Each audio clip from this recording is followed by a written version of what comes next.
अस्सलाम वालेकुम केजन जायका में आप सभी का स्वागत है। हम लोग थोड़ा सा नाइट आउट कर रहे हैं।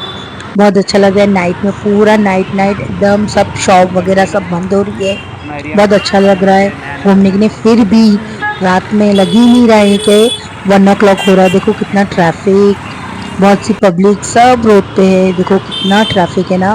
मीरा रोड ऑलमोस्ट रात में भी एकदम जागता है। बहुत अच्छा लगता है घूमने के लिए।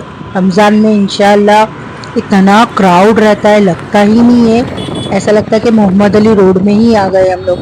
बॉम्बे जाने की जरूरत ही नहीं है। हम लोग ने ये अपनी घर की तरफ थोड़ा सा टर्न मारा और अपने घर की तरफ चले गए। देखिए अभी भी भाजी वाले, भाजी मार्केट के जो सभी ये सब, और ये आ गया है हमारी बिल्डिंग। हम लोग ने अभी गेट के अंदर एंट्री ले ली है और हम लोग बस स्टेशन से ही एक राउंड मार के आ गए। और ये रहे, चलिए हम लोग अभी कल मिलेंगे। अल्लाह हाफिज।